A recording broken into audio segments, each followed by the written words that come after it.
My name is Abe Haskins. I'm a developer programs engineer, which is a very fancy, very googly title to mean I make examples and samples, and I give talks, and I help people understand Firebase and Google Cloud. As I usually do, I like to get some context about who I'm talking to, because although obviously we have rehearsed hundreds of times, I would still like to tailor things to my audience so everyone is on the same page. So for some context, who knows what Firebase is? All right, that's pretty good. That's pretty good. I've been working for Firebase for like 5 years, and 5 years ago I'd say that and no one would raise their hand and I'd just cry. So this is already off to a better start than that. With me is Jen Person. She's a developer advocate on the Firebase team as well. Hello. Yes, hello. And we're going to be talking about going from a workstation to a production with serverless. This is going to be a pretty fast talk. We're going to cover a lot of ground, and we're going to basically cover everything you need to be thinking about as you're building with serverless. And these concepts really are kind of as you're building in general, but they're specifically tailored to serverless. And throughout, it'll also be specifically tailored to Firebase. As I mentioned, we're both Firebase engineers, so all the examples and samples, they will be Firebase related, but the concepts here apply to whatever you're building with. All the systems on Google Cloud that we'll talk about work just as well if you're running on Container Engine or Compute Engine, but because we're from Firebase, it's all going to be based around Firebase. So our goal when we're building, if you're building anything, you want to build confidently. But this is extra true in the serverless world, because as we shift towards bare metal and things that I have control over and I can probably physically go and touch, to serverless where we're not even sure how many machines I'm running on, we don't get that level of granularity, we need to build systems where we have confidence. So that means confidence in the code, confidence in making changes to the code, confidence in having it out in the wild, making sure it's running well, confidence that if something goes down, I will fix it, or I will know about it, confidence that someone else will fix it in all likelihood. These are all things we have to be confident about. And this is a general theme of this presentation. How do we go from starting a project to having it in production, live, costing us a lot of money, confidently? And this is broken down into 6 core segments. First thing we're going to talk about briefly, code, how to make good code. Some things about serverless that I think a lot of people get wrong when they're thinking about code. Then we're going to go into testing, and Jen will talk about how we think about testing in serverless. We'll go into deployments and rollbacks, some of the tools, some of the things we announced this week about how to do deployments better, how to fix issues when you deploy something broken, because regardless of how good your tests are, there's still a pretty good chance something bad will get into production eventually, so we want to prepare for that. Then we'll move on to configuration, environments, dealing with staging environments and production environments, how to think about how your code relates to that. Then we'll move into monitoring, how to keep an eye on what's happening, how to know if something breaks, how to feel confident that if something breaks, you'll hear about it, preferably before your consumers do. And then we'll move into figuring out how much stuff costs, dealing with predictability in our pricing, and all of that fun dollar bill stuff. So let's start with code. Again, I'd like to keep an eye, get a sense of who's in this room. How many people consider themselves engineers? Okay, most everyone. How many consider themselves JavaScript or Node engineers first? Okay, a lot fewer. So this is good. Generally, when we're talking about serverless, we're talking about a couple of languages. I say JavaScript specifically because it's one of the most popular backend languages for new applications. If we're talking about classical enterprise applications, obviously it doesn't have that same penetration, but that's all right. In serverless, we're almost always talking about JavaScript. Sometimes we're talking about Python, and then sometimes we're talking about Java or Go in some situations. But most of the time, we're talking about these languages that supposedly let you iterate quicker by being more dynamic. That's the first thing I want to talk about, this idea that these languages like JavaScript and Python allow you to iterate faster. And this is something that I intensely do not believe.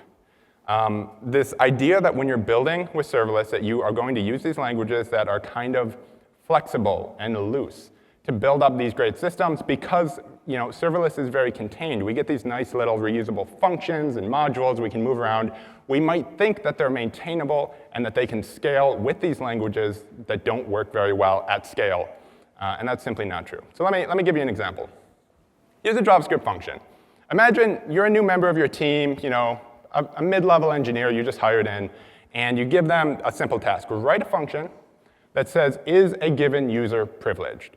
And again, this is what I was talking about where we're saying this is a Firebase snippet. This is a conversation with the Firebase real-time database. If you're not familiar, that's OK. Because remember, most of your new engineers probably won't be. They won't be familiar with any given specific technology you're using. So in this case, if I'm trying to write a function that returns true or false, this might be something someone would write. They'd come in and they'd look at your other code and they'd be like, all right, this looks like the gist of it. I'm looking up a user's role, checking if they're an admin, returning what the value from the database is. But the problem is, JavaScript has a bunch of issues here. And JavaScript is really not good at telling people about this. And when we go to write this code, we're already losing confidence by not being able to write new code confidently before we compile it, before we build it and run it and test it. We're already losing confidence. And here's a bunch of things that this function is missing. It doesn't have a return statement. It's missing an invocation on database. Database is not a field, it's a method. And that string that says val, it's supposed to be value. And of course you say, these are very specific. Of course I'd be able to tell, if I was really familiar with the Firebase SDK, or if you're really good at JavaScript, you might have caught the return thing or something like that. But you're still not going to be in a very good situation if you're putting someone new onto the team. And as you're growing and as you're onboarding more and more people, they're going to keep hitting these snags again and again. And if you're an excellent JavaScript engineer, which I'm sure some of you are, I'm sure some of you are world-class JavaScript engineers, you might be able to write JavaScript that scales and works great, but 90% of developers won't be able to. So we have to talk about a different solution. Avoiding the idea of faster iteration by loosely typed languages and things like that, we can go and move into typed languages. And the people who aren't JavaScript developers, who aren't Python developers, they already know this. They understand the power that comes with a great typing system. And that's something that I feel very, very strongly about, specifically in regards to confidence and fast iteration. People look at these languages that are more verbose, and they say, well, I really don't want to have to declare what I'm returning. I don't want to have to script out these models that fit my JSON strings. But this all comes back to bite you. This is like a small time save in the beginning for an extremely large expense again and again and again over on. So how do we deal with this? I'm not going to convince any JavaScript developer or Python developer to move and start writing Go. It's probably not going to happen overnight. But I can probably convince them to try TypeScript. TypeScript compiles to JavaScript. It works in every situation that JavaScript works in, but you get all these lovely guarantees that come with typed languages.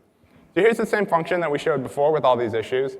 And every issue here, even if it would only take you a few minutes to figure out every single one of these issues, TypeScript can catch as you're typing.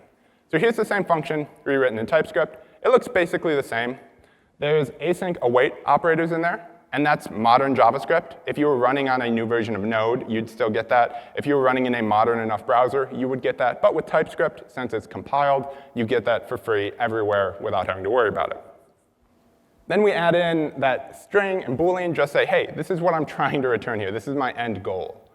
And because of that, this function can now be smart enough to say, wait, you're not returning something. Wait, you were supposed to invoke database. Wait, once only takes the string value child added or child removed, so val could never be an option. So all those things that may have just taken you a couple of minutes to figure out have now been removed and are immediately resolved by TypeScript. And this is actually more verbose than TypeScript needs to be. We can save some time. You can infer types in some places, but generally I try to write it a bit more verbosely like this. So my point is that TypeScript gives us a confidence about what we're doing. And as we build up these APIs internally and we build up these systems internally and libraries that different teams are importing and different people are using, we really need to make good guarantees to everyone else that we will keep. We want to say to people in other teams in our company, hey, if you use this library, here's a guarantee I'm making to you. And these things are things that TypeScript gives you. TypeScript also gives you something really amazing. It gives you autocompletion. And again, if I'm talking to someone who wrote a lot of Java or wrote a lot of Go, you're like, yeah, obviously autocompletion is great. And you might not realize how horrible autocompletion is in JavaScript and other dynamic languages. It is like a best guess. And it's because JavaScript's really hard to statically analyze. It's borderline impossible to tell what's going to be on an object at runtime. So figuring out how to do good autocompletion is basically impossible. TypeScript, on the other hand, is excellent. So now we get a bunch of the speed of JavaScript, a bunch of the iteration ability, the flexibility, all the support of all these great libraries. plus great auto-completion that says, hey, here's exactly what is on these different methods. And this is the actual auto-completion from the Firebase SDK. We ship TypeScript with TypeScript definitions with all of our libraries, along with most of the cloud libraries. So instead of having to hop to documentation and things like that, we get great auto-completion in our editor. Side note, I highly recommend writing TypeScript in WebStorm. Other people like VS Code or other options. There's a ton of things to pick from. But the same auto-completion is everywhere because it's very easy. Like I said before, we're talking about guarantees, right? Because if I make a guarantee about something, that's a level of confidence that I can go forward with, and I can put out to other teams, and I can say, hey, I guarantee my library is going to expose this interface, so if you depend on me, it is going to match this interface that's defined by TypeScript that says, hey, it has these methods, and it returns these things. When we're talking about taking on dependencies, and again, as a JavaScript developer, you are incredibly prone to doing this. We take on dependencies all the time. There's a reason a node modules folder has like 17 billion folders in it. It's a ridiculous dependency tree. And every single one of these is a risk. It's a security risk. It is a risk in terms of that library not getting updated. It's a risk in terms of the amount of effort that you're going to put into understanding that library only for it to change. So I want to talk about how TypeScript helps us understand how to pick what dependencies to choose. Because we're not going to get away not having any dependencies. It just doesn't work like that. But we can improve our situation immensely. So imagine you're at a situation where you wanted to go find a library that would print colors to your terminal. Like you're like, things are good, print them green, things are bad, print them red. And you search npm, the package management repository for Node, and you say, all right, show me some colors. And you get 3,600 packages back. And let's pretend somehow you filtered out the other 3,600. It's like, those aren't the ones I want. And you come down to 2 that are common libraries people use to colorize things in a terminal. One is called colors, and one is called chalk. If you look at the usage of these 2 libraries, colors is the winner. More people depend on colors than chalk, no question. But that's not all we have to be concerned with. Is colors a good library for us to use, or is chalk? So if we hop into the code for these and look at the package.json file, you'll see a bunch of different gibberish. And what we're looking here for is a TypeScript reference of some form, either the word TypeScript or the extension .ts, the word types, or a DTS file. All of these are signs that the developer who has created this library hasn't only created the library and updated it within the last couple years since TypeScript has gained popularity, but they've also put in the effort to make a guarantee to you to say, my library is going to match this TypeScript definition that I'm providing you. So this is a level of confidence, because now we're saying, all right, this developer cares enough to at least try to make me a guarantee. And if you look all through colors, there's no TypeScript. There's no reference to TypeScript. If we look at chalk, though, on the other hand, there is. There's this little DTS file. And if you go and if you had spent years of your time like hanging out in the Node community and talking to developers, you would know chalk is the preferred way. Colors has issues like prototype bloat and crap like that. But chalk is nice, clean, simple, and up to date. So these are the types of things that TypeScript kind of gives you a feel for. The people who care about being confident and having consistency in what they're doing are generally writing TypeScript over JavaScript these days. So that's kind of my whole spiel about TypeScript. That entire section was just write with typed languages. TypeScript's obviously great if you're writing JavaScript, but in general, just please don't use dynamic languages for this type of stuff. It's very, very, very hard to scale well. And with that, I'll hand it over to Jen to talk a bit about testing your code as you're writing it. Thank you. Testing in serverless has a lot of things in common with testing in other environments, and it has some things that are unique. But I would say what's most important to start with is most people are not testing enough. And a good place to start is just to make sure that you are writing some tests. There really isn't any consistency among different businesses, and anyone who comes into your company, you cannot assume that they are going to test things the same way that you do right now. So a good place to start, if you're not testing, I'm going to pretend I didn't hear that, please just write some tests. After you're done with that, second step is integrating those tests into the development lifecycle. You want to make things as simple as possible so that your developers are going to test regardless. The more simple and consistent things are, the easier it's going to be to run those tests.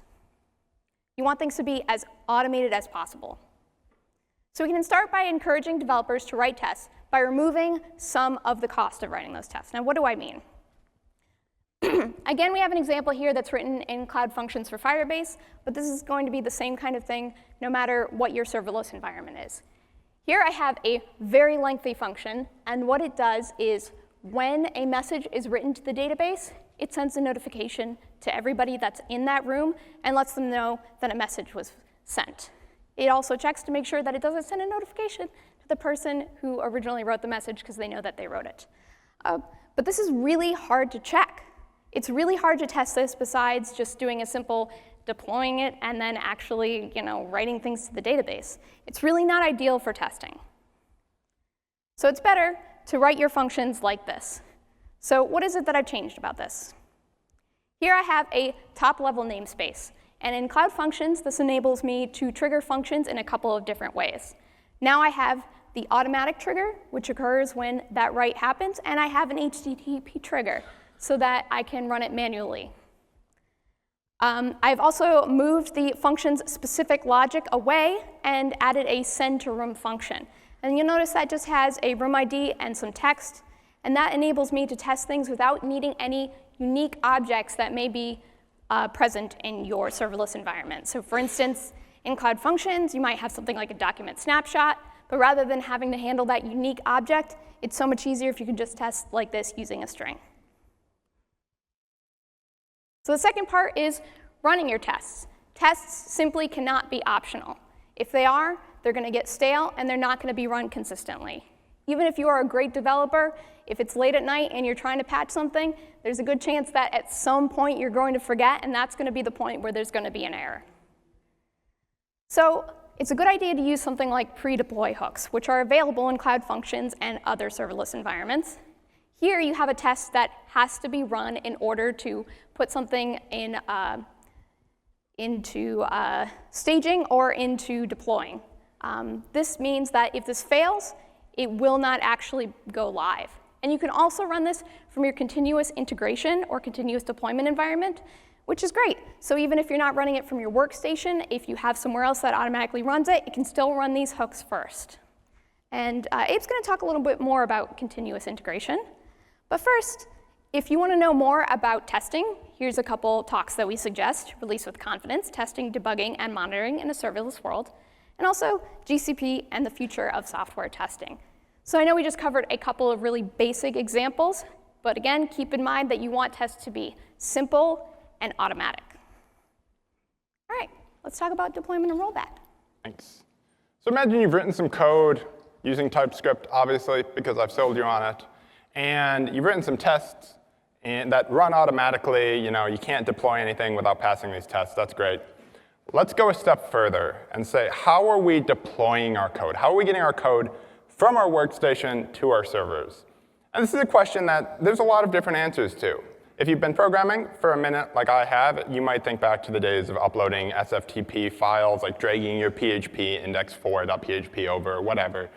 But today we have a lot of great options for doing things in a way that are very autonomous. This is a recurring theme. Autonomous brings confidence. And that is easy to roll back when something goes wrong. Because one of the biggest problems with having a deployment process that isn't automated is that if something goes wrong, you have to go and redo what is probably like a 5 or 10-step process at least, with the stress of knowing something is broken in production.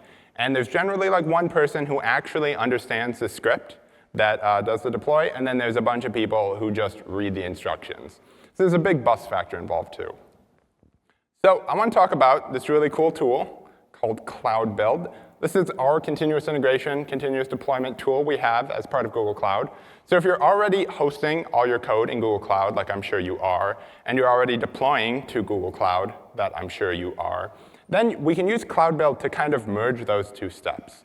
This is a really easy to set up tool, and what you do is you make your cloud repo, and you say, whenever I commit to my production branch, or my master branch, or my staging branch, just run like an arbitrary set of commands up in the cloud for me. And here we have a whole log of me deploying a server. It says, oh, you're triggering by pushing to master. You can see some of the builds failed because there were issues in the tests. Some of them succeeded and actually got deployed up. In this case, I'm pushing to container registry, so I'm actually building a Docker container using this tool all on the server. So when I'm locally developing, I have my own setup for doing the development, but I'm not actually ever building the Docker container. I'm not remembering what those commands are. That's written down in this fancy file called a cloudbuild.yaml. Now, sadly, it's a little small up here. It's a little hard to read, but it's basically broken up into 3 steps. Just like building and deploying a container on Google Cloud would be. First, we build the container. Then we push it on up to our container registry. And then we swap out our Kubernetes deployment to say, hey, use this new image, or use this new container. And this is just like a simple format. This could be anything. We could compile our Go code in here. We could compile our Typescript in here. We could ship up Firebase functions from here. We have a bunch of options. But the flexibility here is part of the important part, right? Because since you can put anything in here, you can put any series of build steps, you can go set permissions, you can change stuff. It's really important that you put as much of your deploy process into this nice written down file as possible. Because now, to deploy to production, all I do is push to master, or production, whatever branch you want. And this is nice because if you already have a good workflow for auditing code changes, which I'm sure you do, somebody goes and adds a feature, they have to go do a PR, it has to be reviewed, and then it gets merged in. You get all the safety of that going into your pushes to production. It's just really clean. It's really, really nice. And when you get a build, it automatically goes and parses that file. And as you can see, we have 3 steps here: building the Docker container, pushing the Docker container, and updating the Kubernetes cluster. And it says how long these are taking. It gives me other metadata about the build, shows me the logs, all of that useful stuff. And that's super cool. But what's really cool is when I break something, when something somehow gets past my tests and gets past all my code, and something's broken in production, we have this really tiny rebuild button up there. And since we have a log of every time I've pushed to production, we can go back and say, all right, last week's push worked fine. There was clearly something wrong in this week. We're panicking. Go hit the rebuild button from last week, rebuilds the image, and according to this, about 3 minutes and 30 seconds later, that's live in production again. The current version has now been replaced with an older version that we knew was working. So instead of having to remember how to git revert back a week, check out the right commit, rerun all the deploy steps, you just hit a button, and we're good. We're back into a safe spot. And this is the biggest benefit for me, because everyone does make mistakes. And again, if you're scaling up a team, people are going to make these types of mistakes. So automating the build process so they're not accidentally making a mistake in that, automating the deployment process, making it safe when they do make issues, this is all a huge gain in confidence, because it's a safety net. It lets us know if something does go wrong, it lets us know we can confidently fix it. We have a whole talk about this. If you're interested in this concept, I think this is probably my single most important tip in this whole talk is use CI/CD tools. Go look at this talk, From Zero to Production, build a production-ready deployment pipeline for your next app. I think it's this afternoon. It might be tomorrow. Either way, go check it out. This is really, really useful stuff. Next, we're going to talk about dealing with configuration, environmental variables, staging environments, that type of stuff. So I'll hand it over to Jen. Thank you. So historically, we know that your applications are going to need some sort of environmental configuration. If it's API keys, or there might be some sort of credentials that you have to pass. And these are probably going to be unique for your staging and your production versions of your application. So it's a good idea to use some sort of environmental initialization. What do you mean by that? A lot of these are either API keys or are stored in JSON files, and you might usually have a path that you're using /staging/ whatever JSON, and maybe you have one for production, and then you go into your code and you have 2 different versions where they're both pointing to different locations. And that's very error prone, and you don't also want to commit that secret information as well. So, for example, again, going back to Firebase as an example, we have something that you can do in Firebase hosting, which is this Firebase/init.js. And this is made automatically by the environment. What this enables you to do is take the same exact code and deploy it either to your staging or your production, and it will just work because it's using that initialization that's created by Firebase. So it's based on the project in which it is located. Now, basic initialization isn't enough. We're going to want to be able to store more data in our environment than, it's great that Firebase provides that for you, but not everywhere has all of that automatic. Including within Firebase, there are certain things that aren't just automatic. So take this as an example. Again, we have a cloud function, and it is an onCreate one, so it's going to be triggered when something is written to that particular location in the database. And we need an API token to make a request to a URL. Notice the token says functions.config, and then your API.token. Functions config is the environmental configuration provided by Firebase, Cloud Functions for Firebase. And this enables you to put pretty much like arbitrary strings in there. So you can have tokens, and in this example, you could again have a token that's for your production version, and use the same exact code in both locations. The purpose of all these things is to make things as simple as possible and remove any, make it less error prone.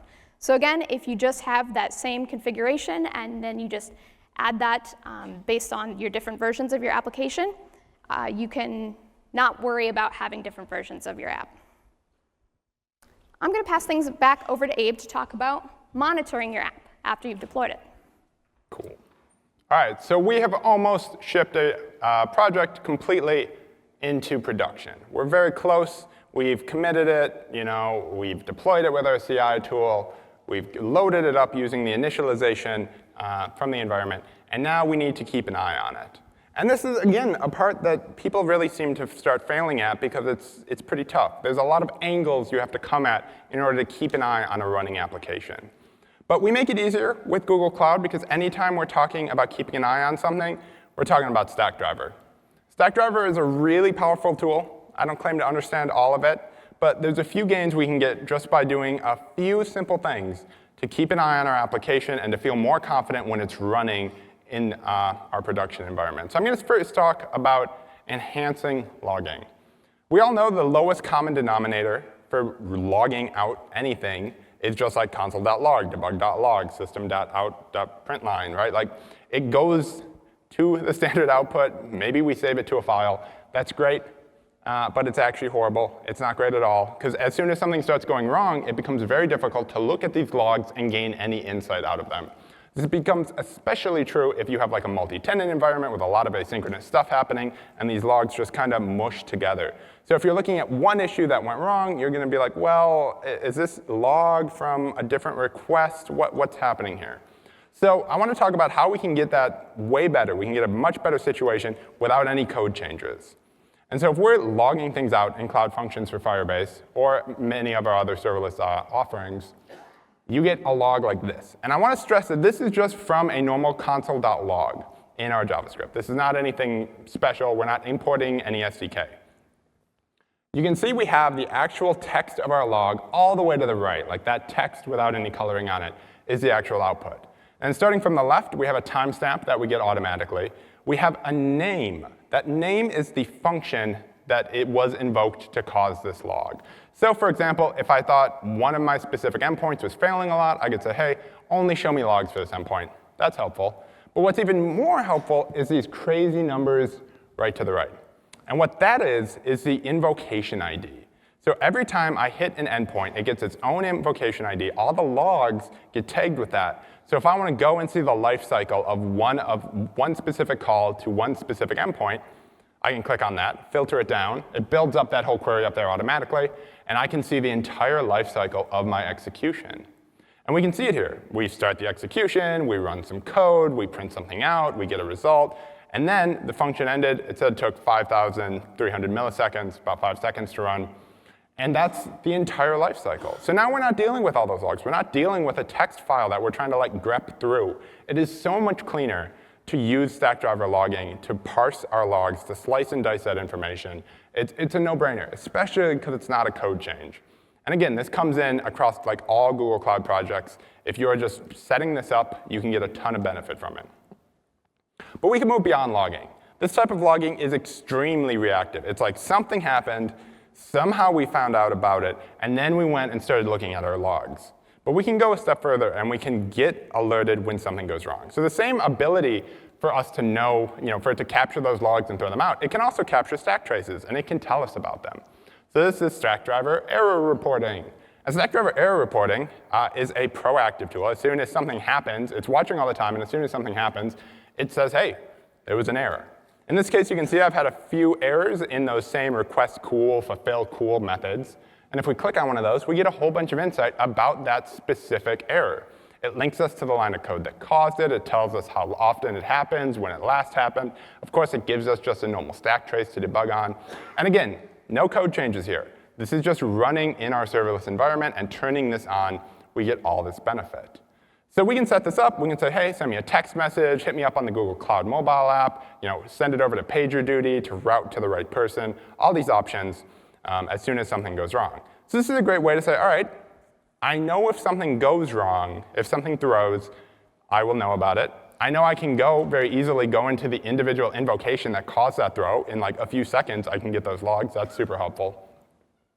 And the combination of those things gives us, again, more confidence.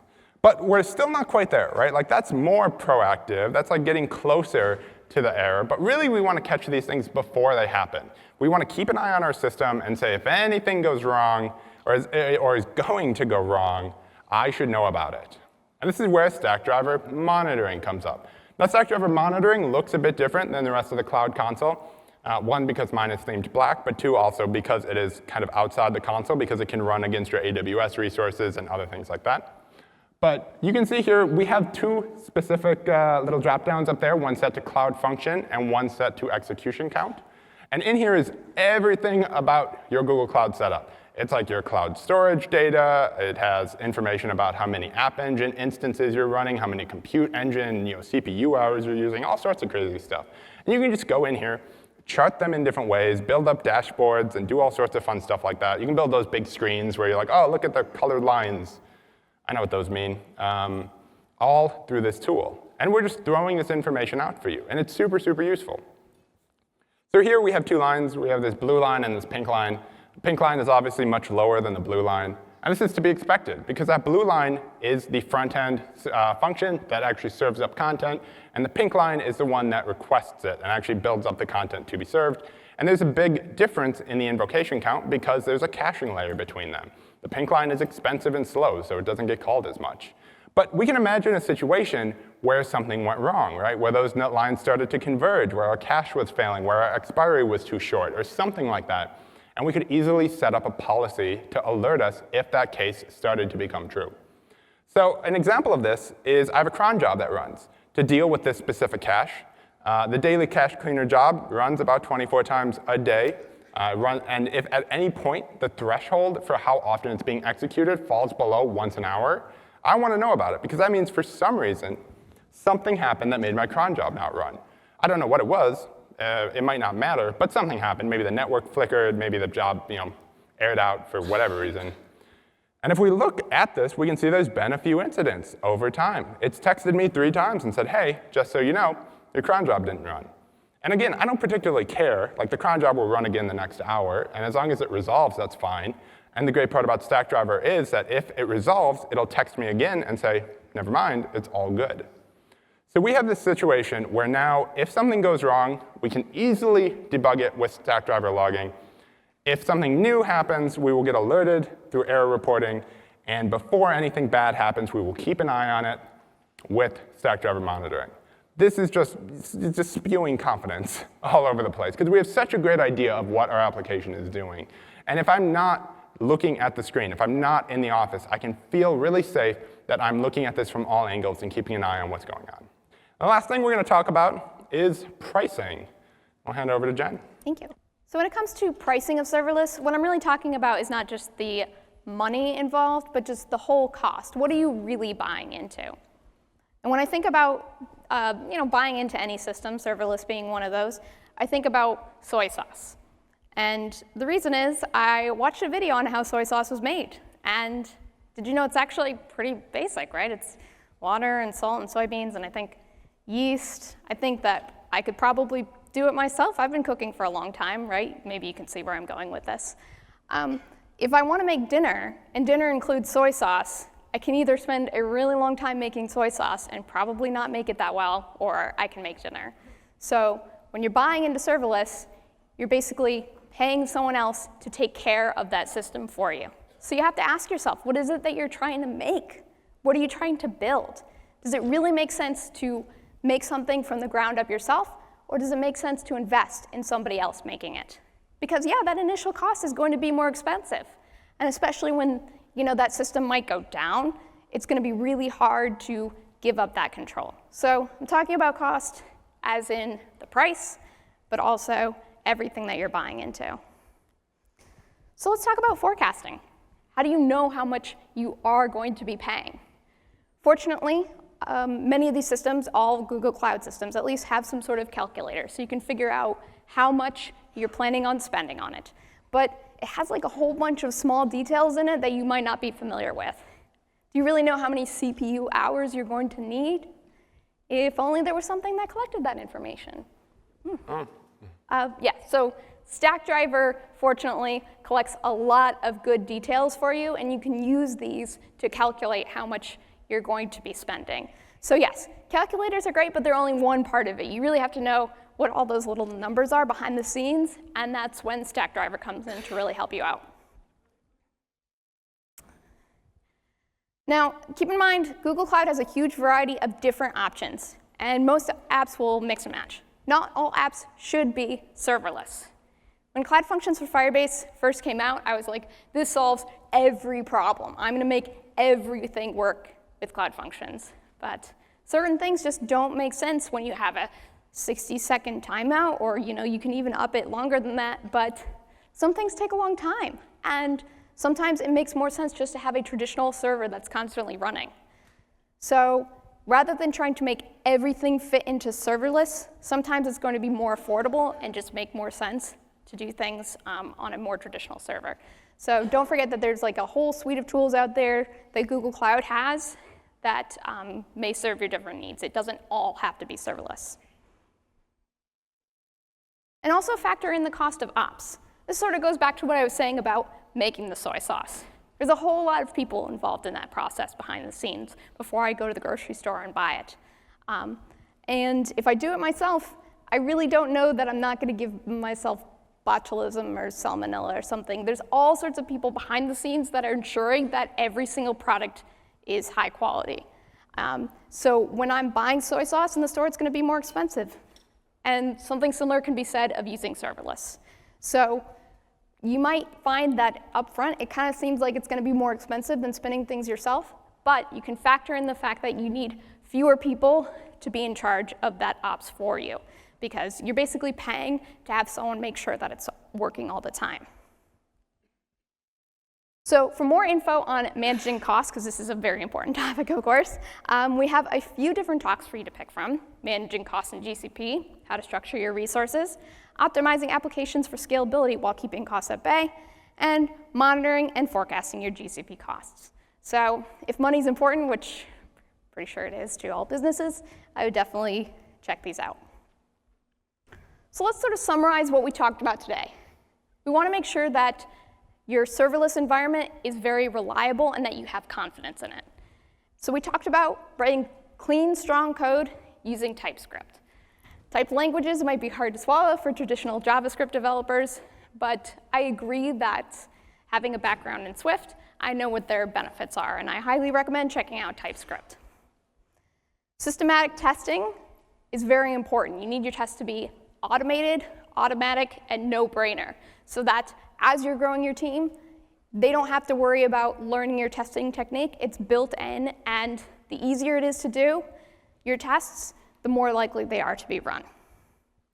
Instant deployment and rollback. We talked about how it's important to have an environment where you can automatically roll back if there are errors in your testing or errors in your deployment.